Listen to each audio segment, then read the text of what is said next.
righty, so our next session is Cindy Van Cleve. She's the program director, and she's going to talk to us about trauma and its effects on family success.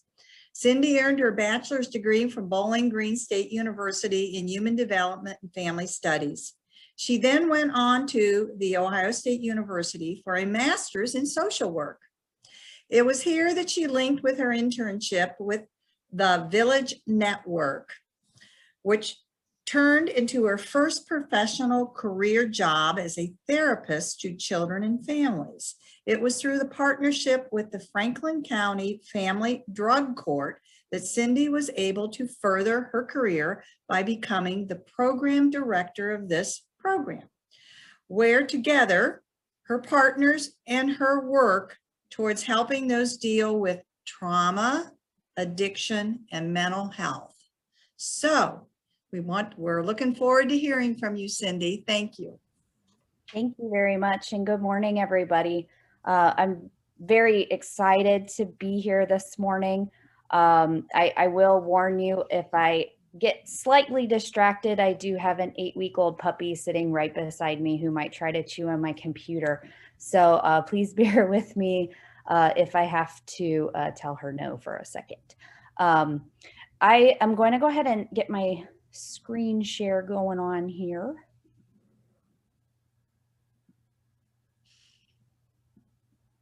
Oops, nope. There we go.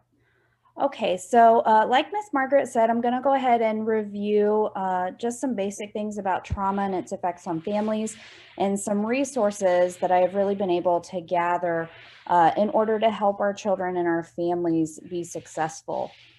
Trauma has become a really big thing that it really needs to be focused on a regular basis. And it's also gotten to the point to where, as we learn more and more off of neurologic, I can't even say that, neuroscience, that sounds better, research, and the more we learn about the brain and how the brain works, we're finding that, obviously trauma, abuse, and neglect affects families on all aspects of life. Schools, not just in the social work field, but in everywhere. And even we're starting to see, even in our professionals, our therapists and such, that secondary trauma from working with those who have suffered from trauma is also popping up as something that social workers and counselors also have to pay attention to. So you're going to hear me preach self-awareness quite a bit today. So I hope to cover the basics on what is trauma, the types of trauma, a little bit about trauma in the brain, why it's so important to be trauma informed in everything we do, and then our resources for our families. So basically, the fancy definition of trauma, and that it is an emotional response to a terrible event. Humans can experience trauma in different ways, in a physical sense and an emotional sense. And it's how we respond to a traumatic event is all up here. And it's very interesting in that when you can relate trauma all the way back to when you were in utero, is what we are finding. Trauma can obviously have a long-term effect on a person's well-being, and if it's something that isn't explored and isn't treated, can develop further into post-traumatic stress disorder, which we know can be incredibly debilitating on someone. Types of trauma, there's acute, which is very small trauma. You have chronic trauma, which is very prolonged exposure to a specific event, and complex trauma. This is something where there's been multiple events, multiple exposure to a traumatic event. And it can happen in the form of mental, emotional, and physical abuse, as well as just your basic neglect. Before I dive in further, I want to have everyone take a little quiz for me. This is called the Adverse Childhood Experiences. If some of you may or may not know it, this is actually an assessment I give to all of my clients to measure their childhood trauma, because that tells me, based on this score, what part of the brain might we start to experience some type of emotional or traumatic response?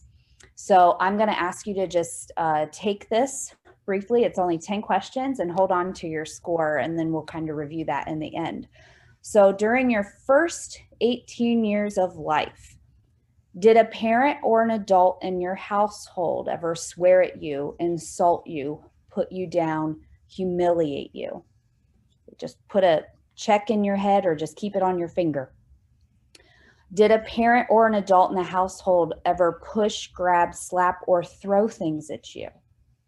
Did an adult or person at least 5 years or older touch or fondle you in a sexual manner? Did you often feel like you were not loved in your family, or maybe thought that you were not important or special?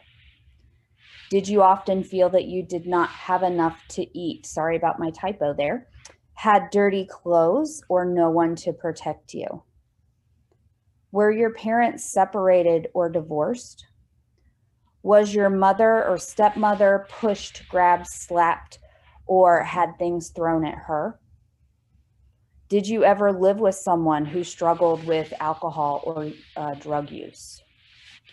Was someone you lived with in your home depressed or mentally ill or attempt suicide? And did a household member go to prison? So keep that in mind as we go through this. Just to throw a little bit of brain education in there, I do have a YouTube clip to show everyone. And as we watch this, I want you to think about what is the brain's primary objective, and that is survival. Our brain is keeping our bodies alive. So really think about that when we start to hear how it operates and what external factors in our lives play a role in how our brain develops, such as relationships, which is going to be a key point in the rest of my presentation. Also keep in mind, what age is that person's brain? Yes, I'm a 30 whatever year old woman, but if you've suffered significant trauma, abuse, and neglect, your brain, the different areas of your brain, you may not be acting like you were that age. So there's that concept of the age of the brain. Remember that the brain develops from the bottom up, the brain stem on, and then the last part to develop is the front area here. And then we will go from there. So I have a little video. Hello, my name is Dan Siegel, and it's an honor to introduce you to the hand model of the brain. Sometimes the brain in our head is modeled as a plastic model, like the one you see here, that's 2 times life size. And it's not showing your video. Oh, it's not? I'm sorry. It says sharing is paused. Well, when you shared your screen, you picked just the window. So then the YouTube video went to a second window. So you're just not sharing that window. But you can just change stop the share and then reshare if you want, and share either your whole desktop or that particular window. Sorry to interrupt you. No, I appreciate that. Thank you. Mm-hmm. How about now? Size, because you can take it apart and look at the insides and see what's going on. It's just a white screen. Sorry, everybody. No, that's okay. I know I'm always hesitant to share my whole desktop because I don't, there you go. Because I don't like to show off all of my tabs, but sometimes you just know that everything's there. Thank you. You're good now.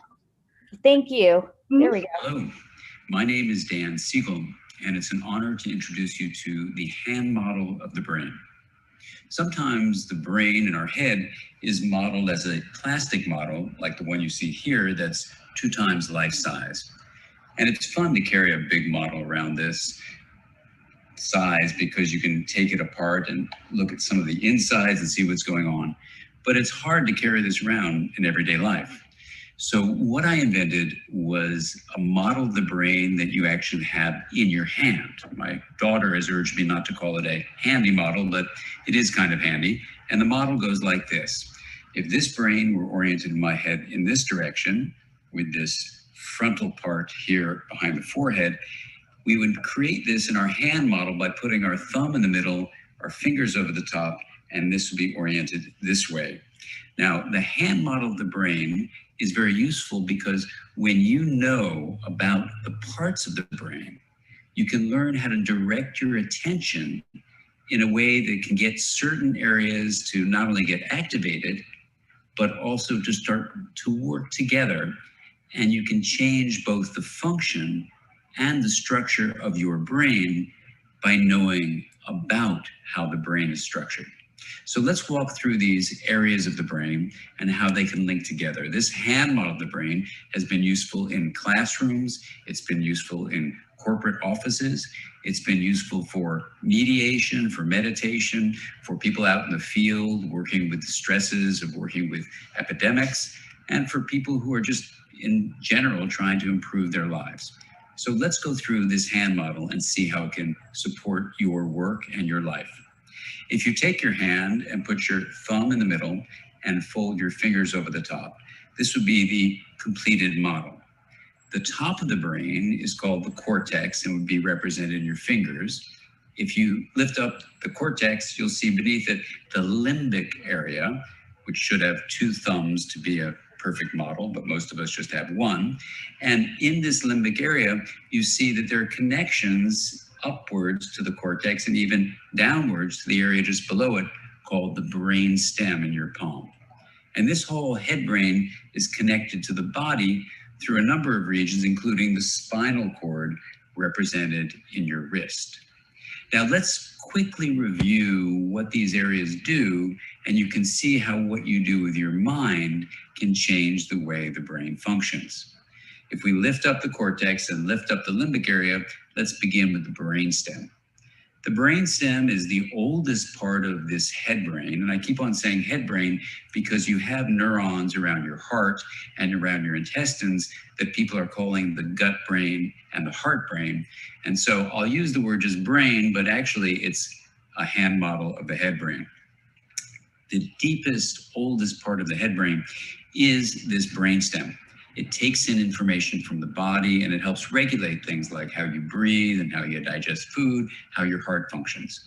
In addition, the brainstem has a very important set of regions that create the fight, flight, freeze, and faint response that comes when we feel threatened.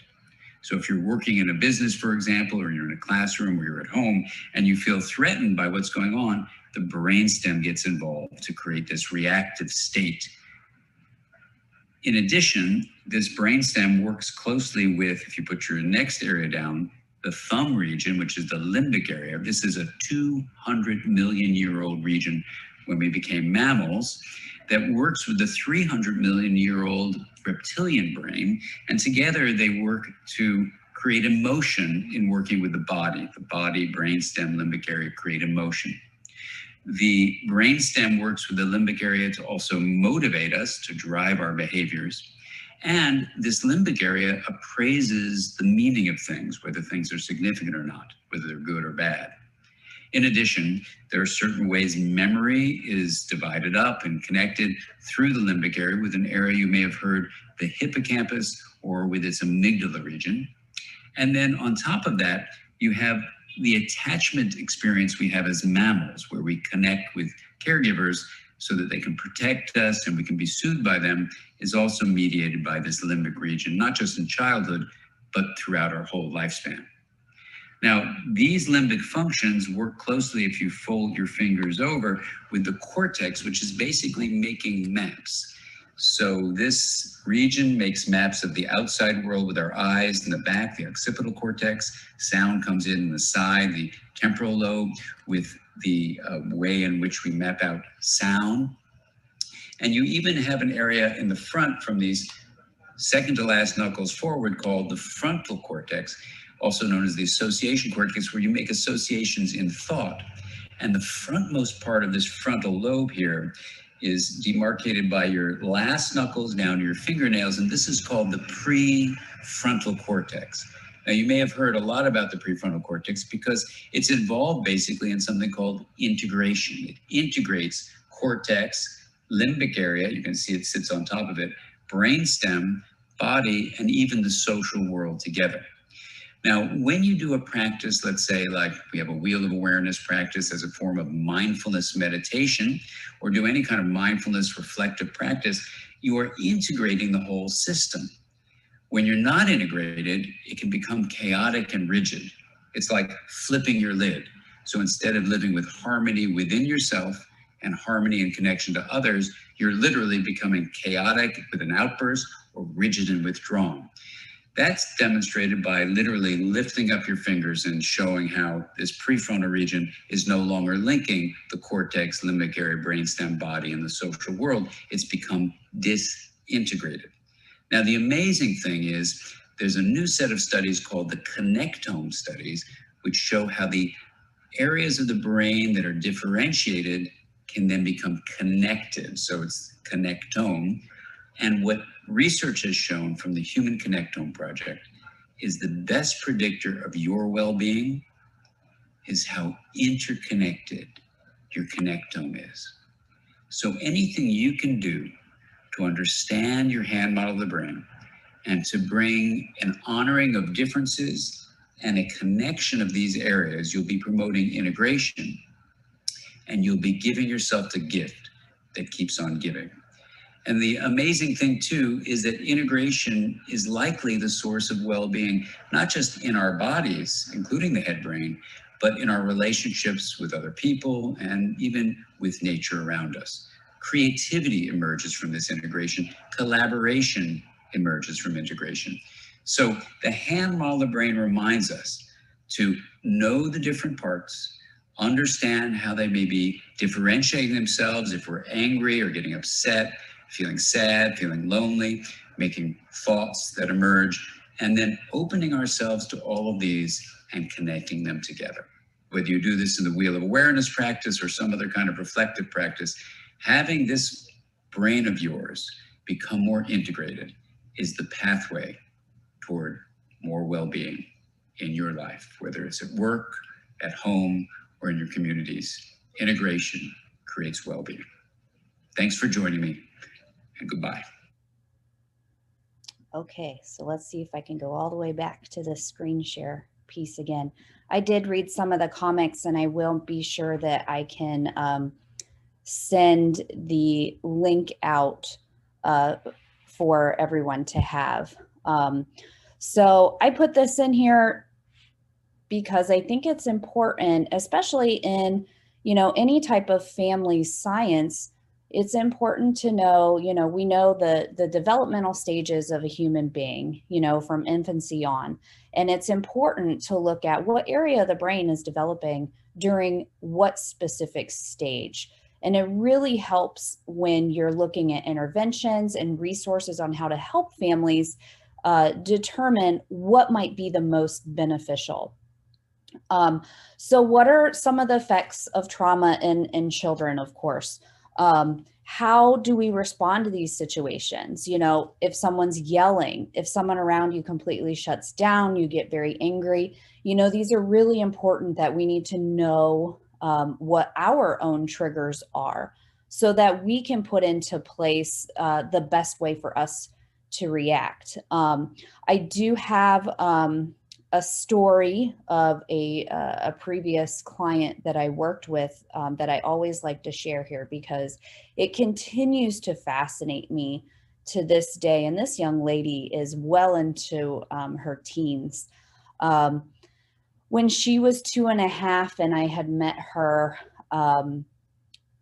she had shared that a specific relative had touched her. And at the age of 2.5, not quite 3, this child is able to verbalize this. And, so, in the foster care world, we took those next steps to ensure safety, to ensure that this, our duty to warn and duty to tell, all of the right steps happened. But as we continued to be involved with this youth as she grew, there were more and more things that came out that, was difficult for her to understand, But once they started happening, it was something we were able to look at. So I call this the green carpet story. This child would go to a family friend's home if her caregiver had to, go away, like a babysitter, so to speak. And what had happened is that caregiver started to call me and say that she was having these extreme tantrums, screaming, kicking, crying, and she could not figure out what was going on. And so as we continued to meet in our sessions and did some play therapy and sand tray work, I had learned that it was her abuse happened in the house with green stairs. There was I don't know, I had it in my parents' house as a kid, that nasty looking green, fake grass looking stuff was in this house. And what we had put together was that the bedroom she was sleeping in when she went to the sitters was green carpet. And it was triggering her into these tantrums. So we were able to like switch the bedrooms around and everything so that she wasn't involved with the green carpet, and it worked. So it just shows like the most interesting things to really pay attention to when it comes to our kiddos. I do have another short video, and I'm going to see if I can do this the right way. So bear with me.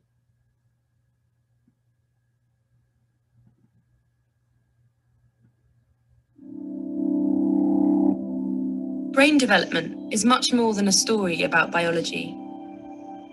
From the earliest years, relationships with others play a key role in shaping how our brain grows and develops. Early relationships, where there is abuse and neglect, have a long-term impact on children. A brain that has adapted to survive in a threatening or unpredictable world may not work so well in an ordinary environment.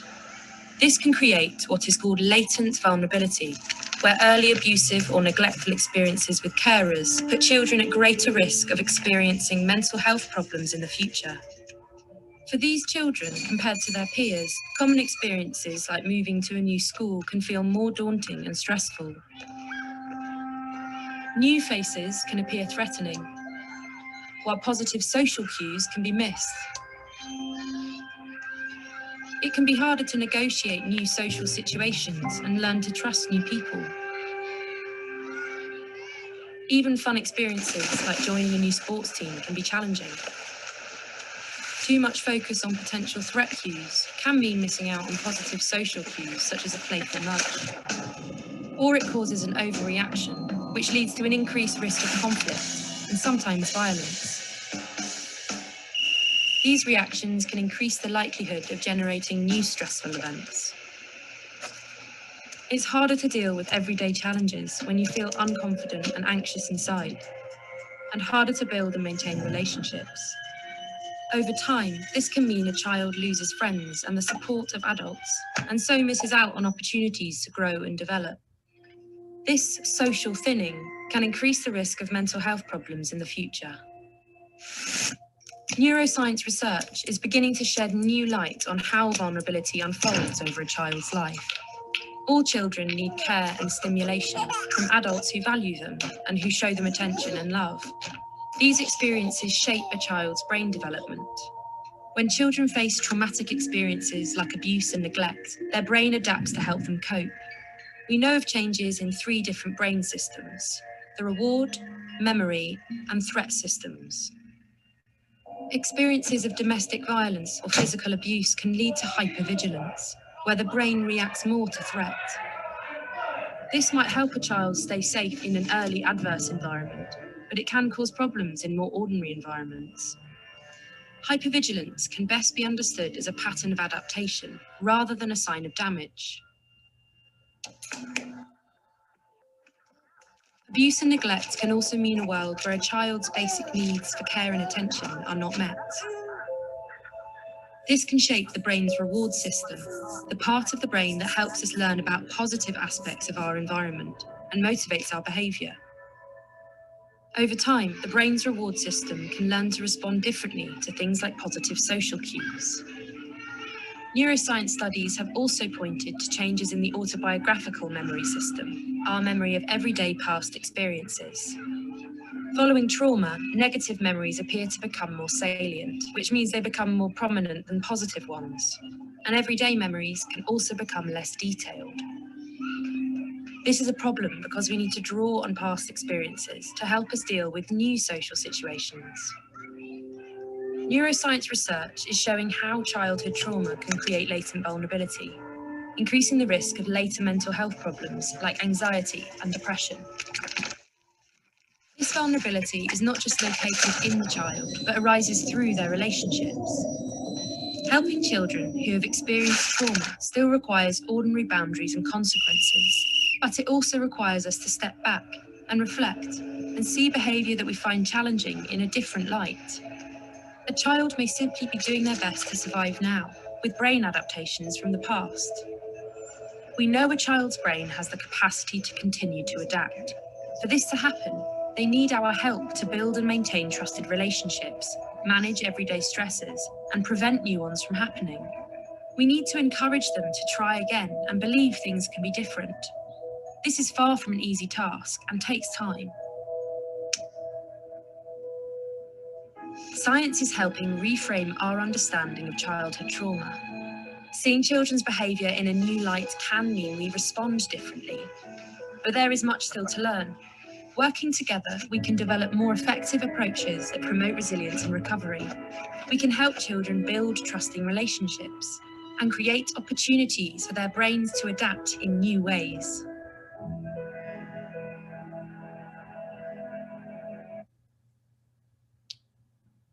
Alrighty. So that brings me to kind of a little bit more about our brain education is Dr. Bruce Perry. He refers to 6 core concepts that can be used to strengthen a child's emotional development. Attachment is the cornerstone, the most important. Relationships, relationships, relationships. That is going to heal this trauma. That's going to build those neurons so to make those more positive experiences for our kids and our families. We're seeing a lot of generational issues happening right now in the child welfare system. Self-regulation, learning to pause before that impulsive reaction, easier said than done. There's lots of age-appropriate things that can be done to teach children and as well as adults how to address that. Affiliation. We are meant to be social human beings. If 2020 has taught us anything, I tell you what, play, group events, all of these things are important. Awareness, being attuned. This is the key to building attachment because you need to really be able to pay attention to what's going on. Tolerance, accepting the differences in those around us and growing in those. And of course, respect, knowing your own self-worth. So let's talk resources for parents. So how can we help the families that we deal with?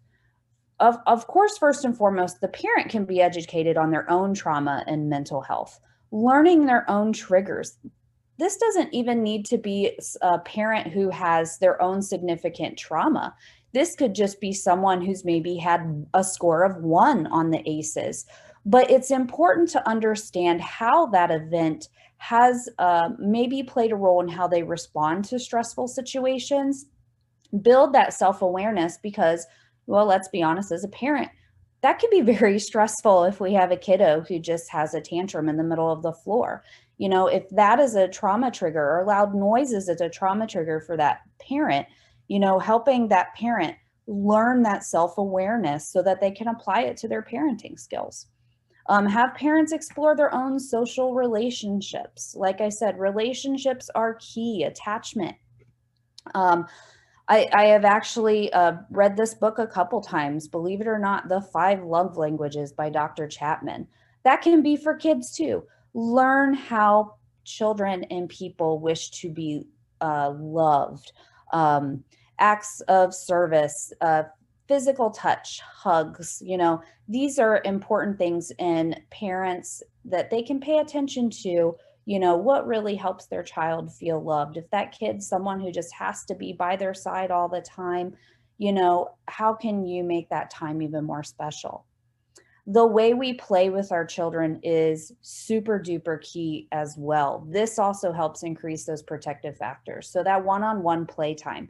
So what should special playtime look like?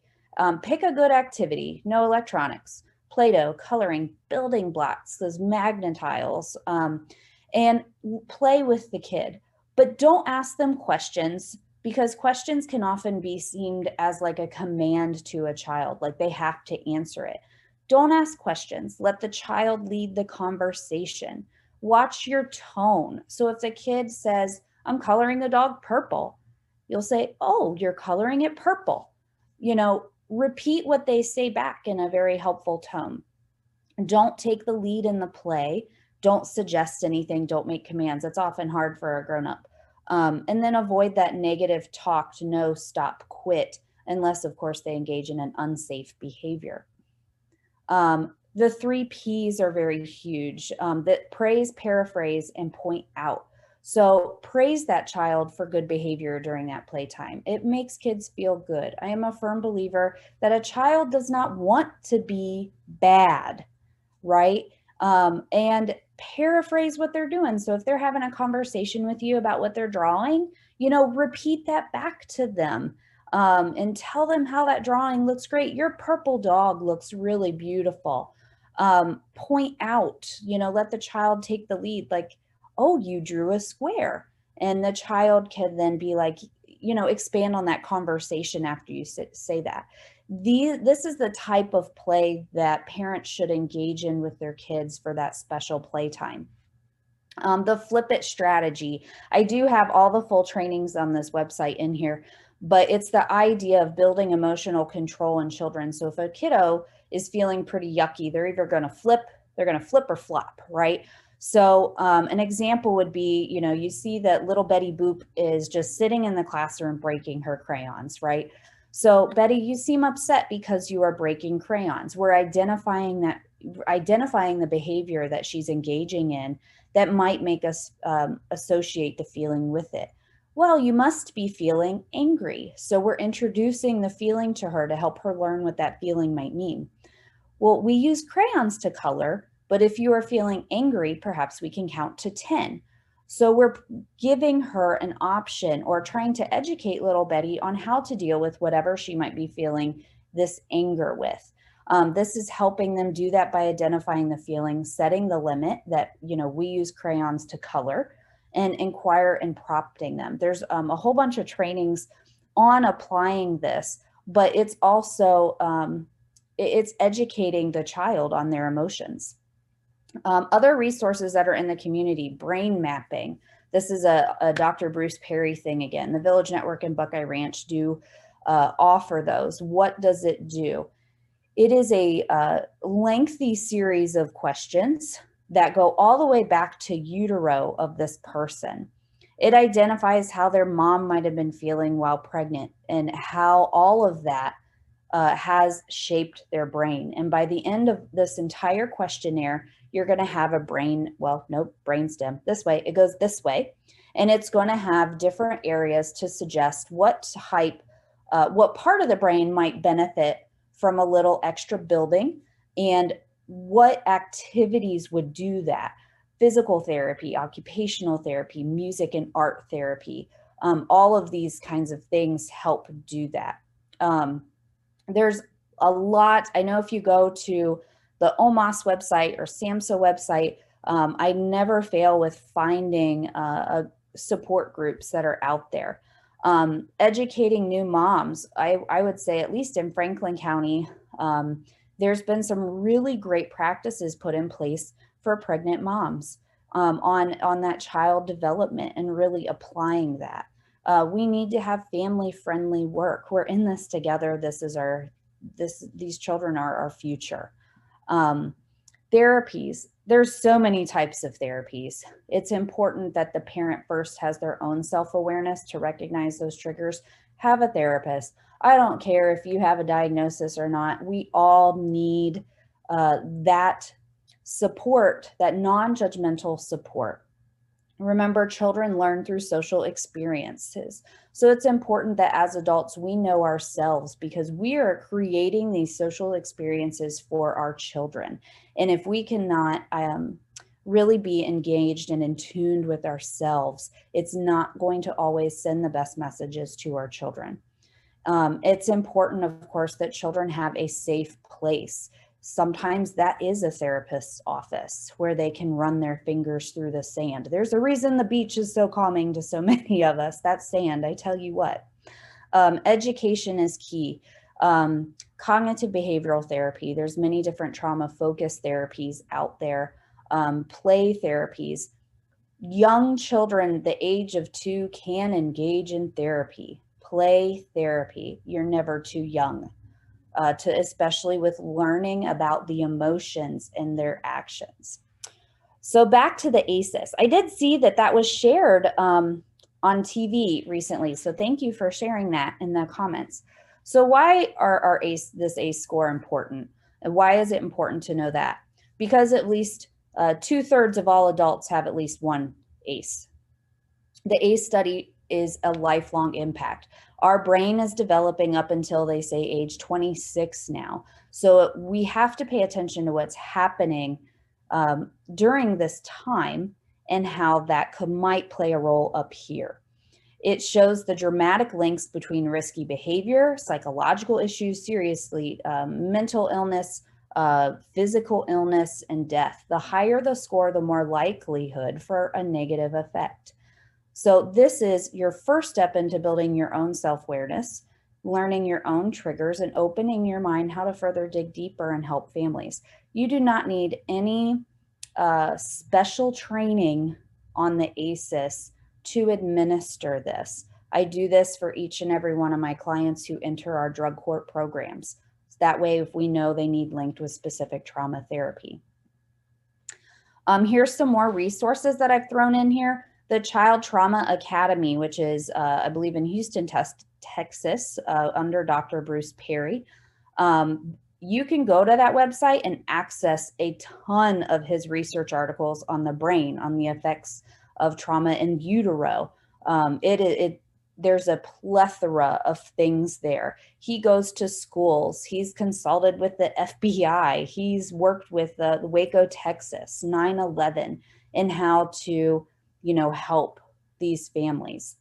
I do have the Flip It training on there. The Child Trauma Academy I just spoke about. The Boy Who Was Raised as a Dog. This was the very first reading that I engaged in that opened my mind to the concept of really define. I was already a social worker, but this really defined social work for me in a much different light. Always remember that with that self-awareness, we become aware of other people. We build empathy, things around us, places around us, and how we're connected all together. So it's really about spreading this from generations and providing that education and hopefully prevention to break some of these abuse cycles. Here's my information.